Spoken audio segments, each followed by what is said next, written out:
Tribuna Rural. Oferecimento: farinha de trigo Buriti.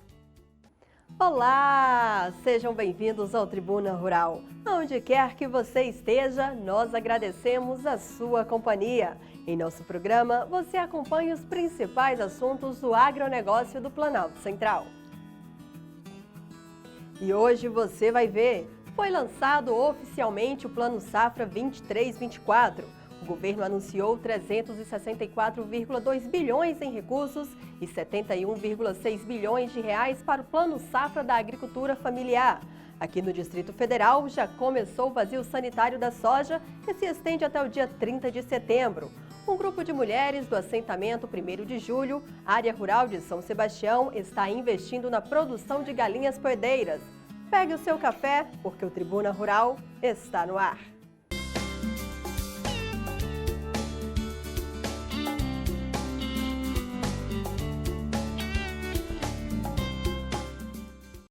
Abrimos o programa de hoje falando sobre o lançamento do Plano Safra 2023-2024, que até então é o maior da história. O Plano Safra é uma das formas de incentivo do governo para o setor do agronegócio. Por meio dele, os produtores rurais têm acesso a linhas de créditos que têm vigência de julho do ano corrente a junho do próximo ano. Vamos ver. Para incentivar o setor que mais cresce no país, o governo federal anunciou o lançamento do Plano Safra 2023-2024. Um montante de 364,2 bilhões vai apoiar a produção agropecuária nacional de médios e grandes produtores rurais até junho de 2024. Os números, presidente, deste Plano Safra. Nós temos hoje um Plano Safra recorde de 360,2 bilhões de reais disponível. 27% maior do que o Plano Safra do ano passado. Temos inovações até nas taxas de juros. O PCA, que foi retomado com vigor, com força, eu vou falar mais adiante, terá taxas de juros. O PCA é um plano para construção de armazenagem. Nós não podemos ficar comemorando safra recorde, sucessiva de safra recorde e não fazer armazém. Isso é um plano constante, Haddad, e nós retomamos agora. Foi criado no governo da presidente Dilma, foi deixado de lado com pouco recurso e agora entra com vigor total. Já vou adiantar o número. 80% de aumento de recursos para o PCA até 6 mil toneladas e 60% para os demais construções dos demais armazéns. Média de 70% de aumento de recursos e com taxas de juros.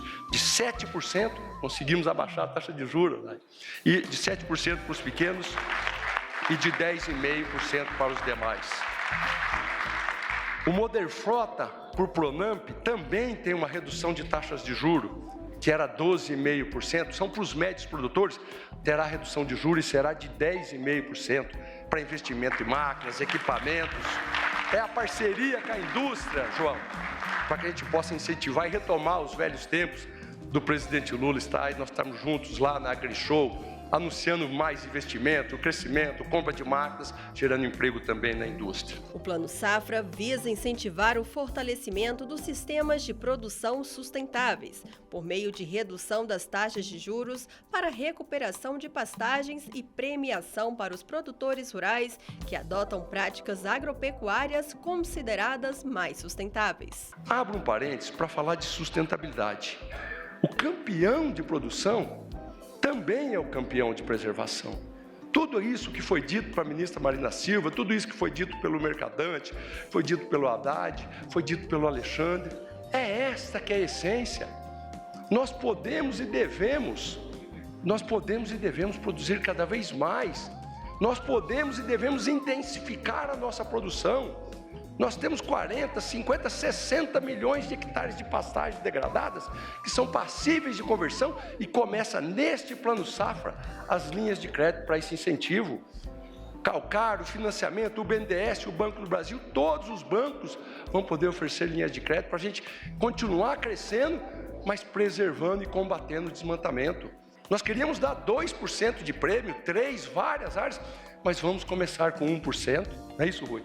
Vamos começar, e isso já vai gerar prêmio para 12 bilhões de reais nos custeios daqueles que têm boas práticas. Quer cercar, analisado, sem passivo, mas também boas práticas, uso de biológico, de manter programa sempre verde, regeneração de terras com calcário, com rochagem, mas tudo isso ainda requer então a parametrização para que os órgãos de controle dê autorização para que a gente não possa cometer nenhuma ilegalidade. O Renova Agro, que substitui o ABC, já que o Plano Safra todo é ABC, o Renova Agro de boas práticas tem taxas de juros reduzida, era de 8,5%, virou 7%, e aqui já começa o programa de recuperação de pastagens, que calcário pode ser financiado com essa linha de crédito, incentivar a boa produção. Para os médios produtores, o Pronamp aumentou de 43 bilhões de reais, que é o custeio, para 61 bilhões de reais. A renda bruta aumentou de 2,5, com os limites, de 2,5 para 3 bilhões de reais, estão dando acesso a mais produtores. Os limites financiáveis, que eram de 430 mil reais de receita, passaram para 600 mil reais. E as taxas de juros do Moderfrota para os médios produtores, que eram de 12,5%, caíram para 10,5%. Também foi lançado o Plano Safra para a Agricultura Familiar. Serão destinados 71,6 bilhões de reais para a safra 23-24. O volume é 34% superior ao da safra passada. Construímos o maior Plano Safra da história da agricultura familiar no Brasil. Para a safra de 2023 e 2024, serão destinados 71,6 bilhões de reais, um aumento de 34% no Programa Nacional de Fortalecimento da Agricultura Familiar, que é o PRONAF. E aí eu vou colocar agora os eixos do PRONAF. O primeiro eixo, estímulos para a produção de alimentos. Nós precisamos pedir a mesma atenção do presidente do Banco Central, porque menos juros é mais crédito para a produção de mais alimentos para diminuir a inflação. E por isso o Banco Central precisa baixar a inflação. O primeiro destaque no Plano Safra é o incentivo para a produção de alimentos. Queremos garantir as condições para que a agricultura familiar possa colocar alimentos saudáveis na mesa de todas as brasileiras e brasileiros. Estamos reduzindo os juros para a produção de alimentos, passando de 5% para 4% os juros para quem produzir alimentos. Além disso, as cotas do Proagro Mais serão reduzidas de 50% para a produção de alimentos como arroz, feijão, mandioca, legumes, verduras e frutas no Brasil.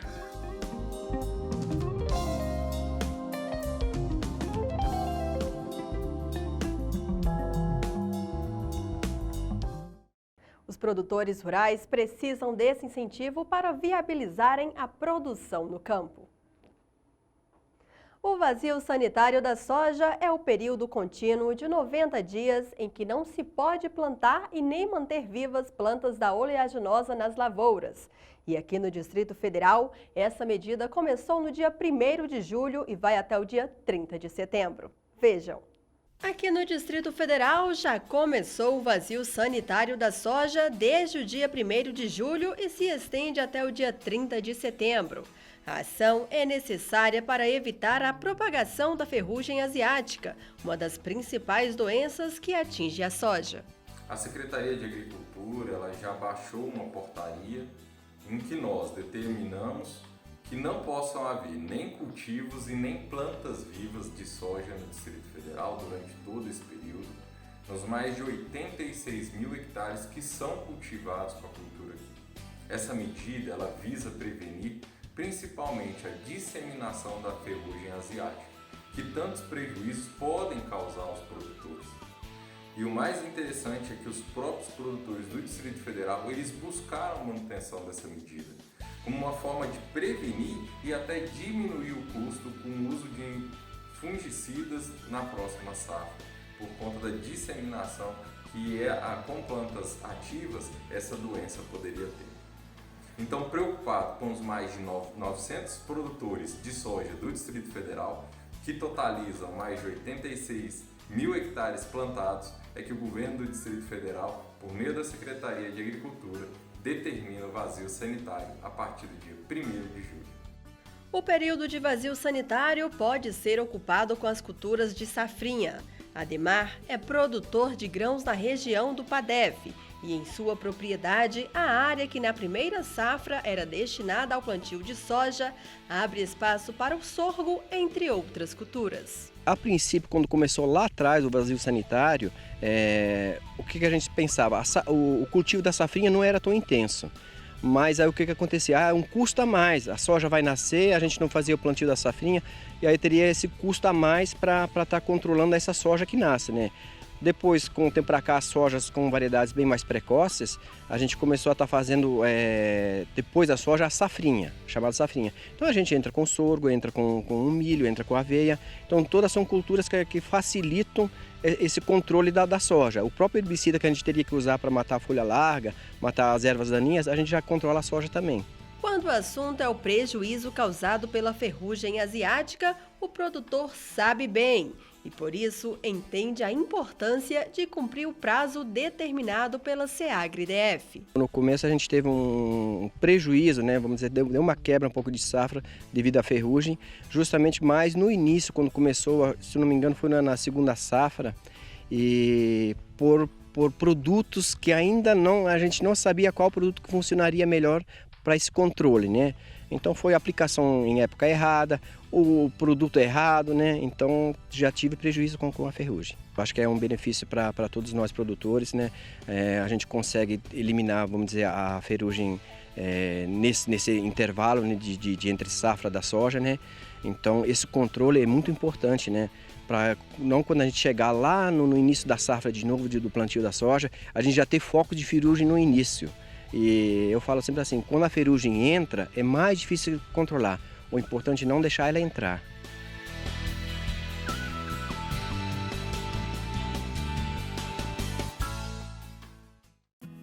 No próximo bloco, nós iremos mostrar como o cooperativismo tem mudado a vida de pessoas. Não saia daí, voltamos já.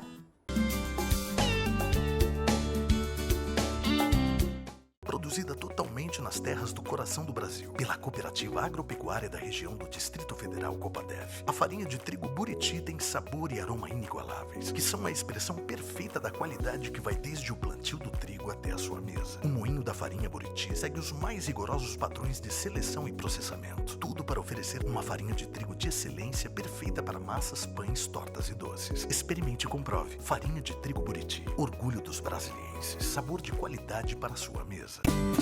Dunamis é a semente da pastagem forte e resistente que gera mais matéria verde. Dunamis é produtividade, o híbrido que uniu e melhorou a Marandu e a Decumbens. O rendimento foi bem mais além.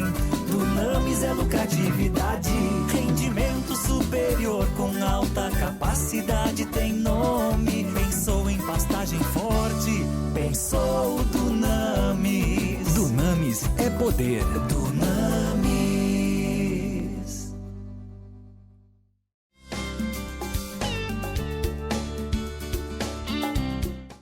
Acompanhe agora a nossa agenda de eventos que tem o apoio da Agroagenda. Será realizada de 25 a 29 de julho a primeira edição da FENA Minas, Feira de Negócios e Tecnologia do Cerrado Mineiro. O evento visa proporcionar mais acesso a produtos, serviços e tecnologia aos produtores rurais da região mineira.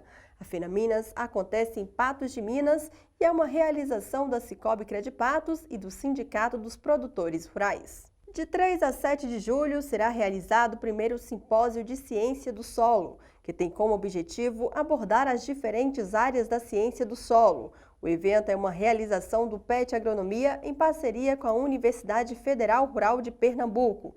Mais informações, acesse o site da Agroagenda.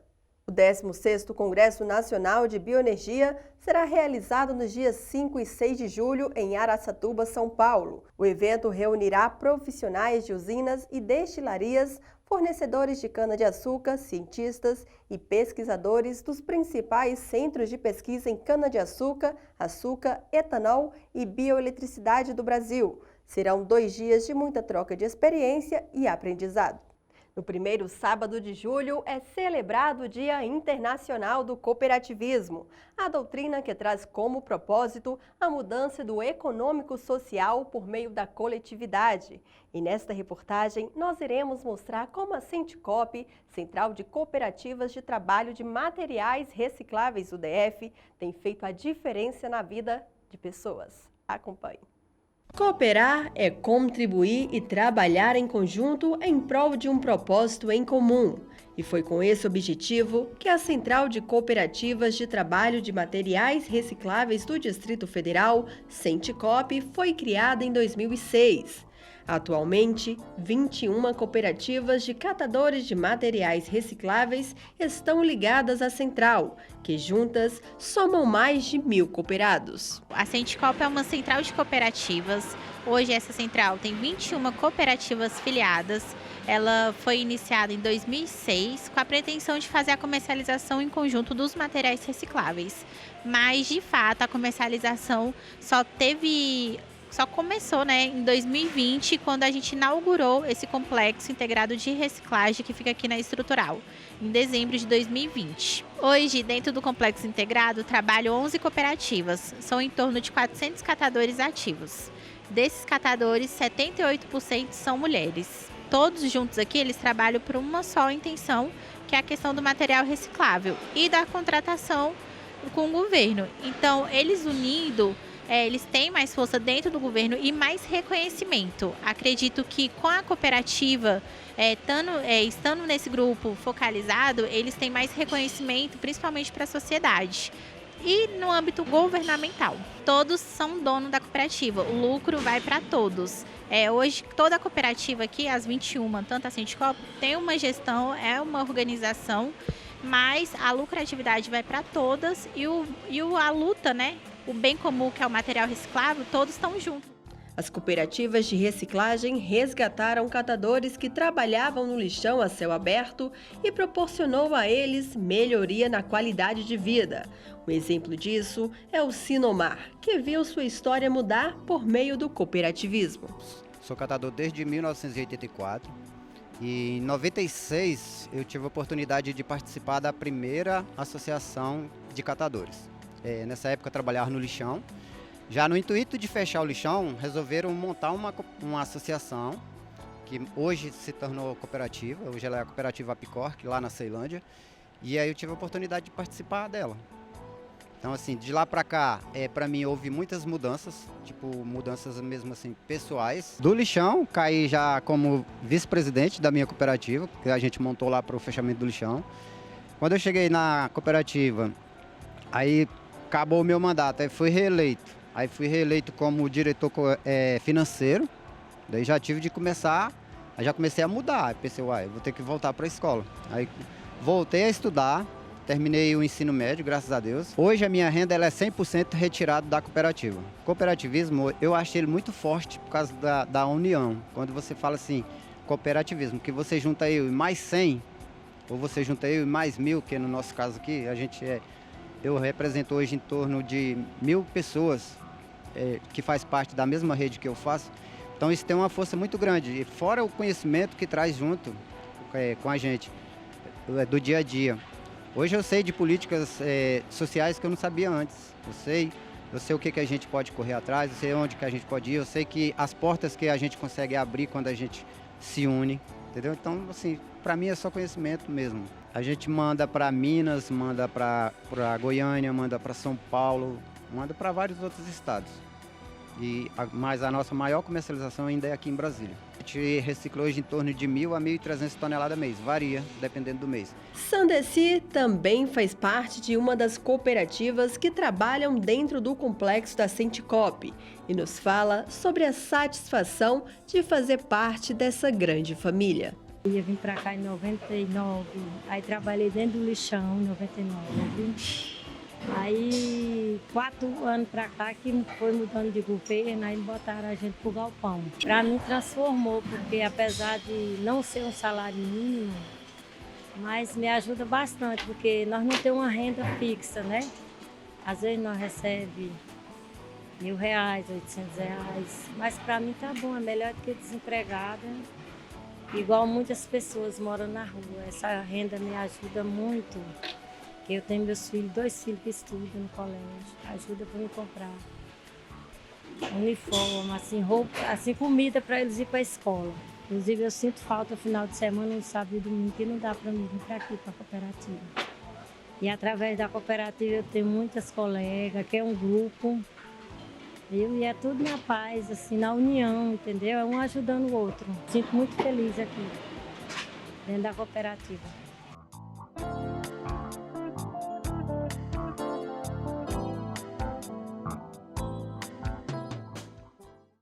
Sem dúvida, o cooperativismo traz desenvolvimento econômico e sustentável, capaz de transformar a realidade de comunidades onde está presente.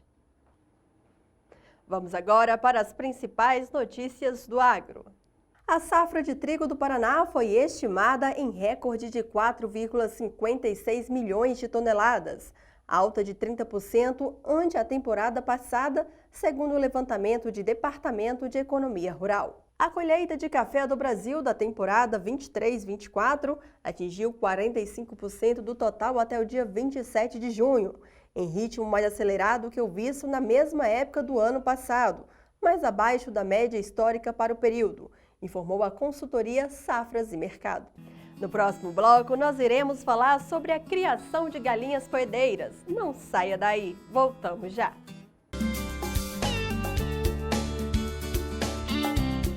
Produzida totalmente nas terras do coração do Brasil, pela Cooperativa Agropecuária da região do Distrito Federal Copadev. A farinha de trigo Buriti tem sabor e aroma inigualáveis, que são a expressão perfeita da qualidade que vai desde o plantio do trigo até a sua mesa. O moinho da farinha Buriti segue os mais rigorosos padrões de seleção e processamento. Tudo para oferecer uma farinha de trigo de excelência perfeita para massas, pães, tortas e doces. Experimente e comprove. Farinha de trigo Buriti, orgulho dos brasilienses. Sabor de qualidade para a sua mesa.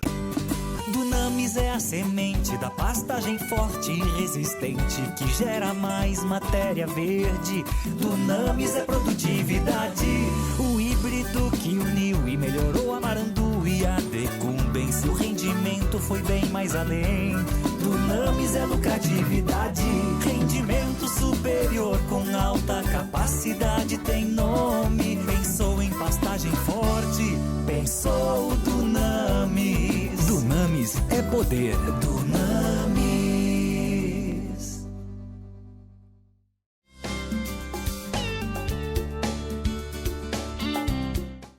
Um grupo de mulheres do assentamento 1º de Julho, área rural de São Sebastião, se juntaram e fizeram um projeto para a criação de galinhas poedeiras. O projeto iniciou no final do ano passado e, segundo elas, está sendo um sucesso. Acompanhe na reportagem. Um grupo de agricultoras do assentamento 1º de Julho, área rural de São Sebastião, estão investindo na criação de galinhas poedeiras.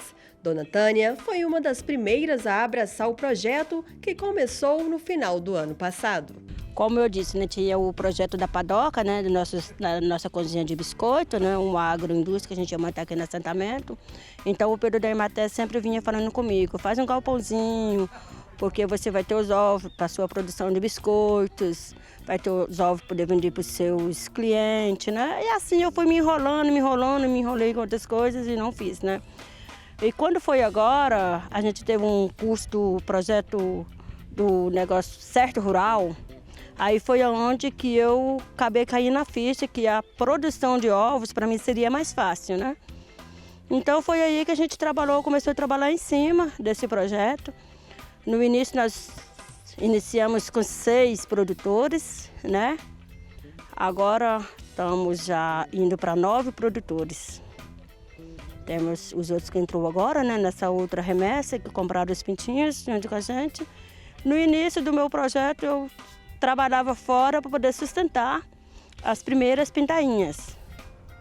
Durante 5 meses trabalhando só para sustentar elas, Galinhas de ouro, assim são chamadas as aves. E não é para menos, as galinhas botam mais de 80 ovos ao dia, que abastecem feiras e supermercados da região, garantindo assim a principal renda da Dona Tânia. Hoje a gente entrega na Feira de São Sebastião para uma cliente da gente, no 15 de agosto, que é um outro assentamento, e para um outro cliente nosso lá no Itapuã. E fora disso temos outros clientes particulares, né?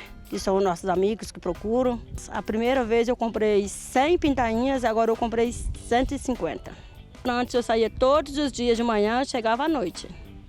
A partir do momento que as minhas galinhas começou a produzir as primeiras, eu já não trabalho mais fora igual eu trabalhava. Às vezes eu vou lá, faço uma faxina, mas é raro fazer isso. Agora eu estou sobrevivendo daqui mesmo. Tá? É um pouco apertado até a gente iniciar, até a gente conseguir um pouco mais, mas vale a pena o desafio. A minha expectativa é expandir. Né? Como eu fiz o primeiro galpãozinho, agora já fiz o segundo, agora devagar eu vou me ajeitando, me organizando, né? E junto com os colegas, né? O grupo junto, eu creio que a gente pode crescer. Os bons resultados despertou o interesse da Marilene, que entrou no projeto há pouco mais de um mês e já faz planos para ampliar o plantel. Bem no início, tem uma senhora aqui, né, no nosso grupo, a dona Dalva, que ela começou bem antes de todos nós. E dando certo, né, ela sempre nos incentivou. Aí depois veio a Tânia e o projeto dela está dando certo também. Veio outros produtores, né, que tá dando certo. Falei, gente, eu vou entrar nessa, né? Com muito medo, insegurança, mas o pessoal da Emater nos dá uma boa assistência e isso me despertou para também, né, criar galinha. A minha tá com um mês e pouquinho, fez um mês dia 22. Graças a Deus tá indo bem, o pessoal acompanha bem a gente, auxilia bem. E eu pretendo produzir e prosseguir em produção, né? Não quero ficar só com essas que eu comecei com 100 pintainhas e quero prosseguir, entendeu? Porque eu tô vendo que tá dando certo, a procura é grande e é um manejo tranquilo, então dá para mim fazer, porque tem outras coisas na chácara, né? Então a galinha é uma boa partida, tem um bom manejo pra gente, é tranquila de trabalhar. Os extensionistas rurais da Emater DF deram assistência ao grupo desde o início do projeto e celebram juntos às agricultoras o sucesso da atividade. Aqui na comunidade a gente teve um grupo com interesse em iniciar a atividade de criação de aves para postura. Eles entraram em contato com a Emater no escritório de São Sebastião e a equipe local que cuida dessa parte pecuária, composta, né, por mim como zootecnista, mais 2 veterinários, o Pedro e o Paulo, a gente se organizou junto com os produtores e a gente começou a acompanhar eles desde o início do processo. E a gente foi fazendo um acompanhamento gradativo à medida que a produção ia avançando. A gente começou tratando sobre a questão das estruturas necessárias, adequadas para uma boa condução da atividade produtiva.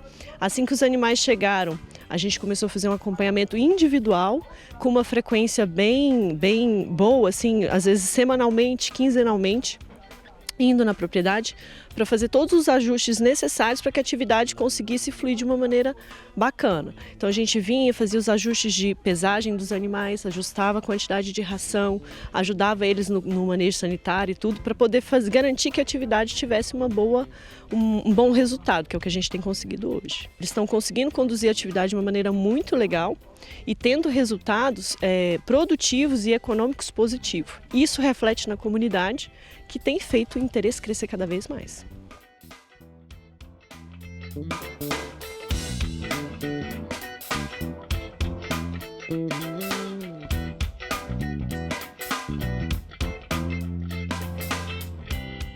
Logo mais, voltaremos no assentamento e queremos ver mais mulheres envolvidas nesse projeto. Nós finalizamos o programa de hoje honrando a imagem do grande Alisson Paulinelli, que faleceu no último dia 29 de junho. Ele que é chamado pai da agricultura tropical, que revolucionou a agricultura no Brasil, mudando a história do país de importador a exportador de alimentos. Que o legado deixado por esse grande homem, ex-ministro da Agricultura, nos inspire a buscar sempre o melhor para o agro no Brasil.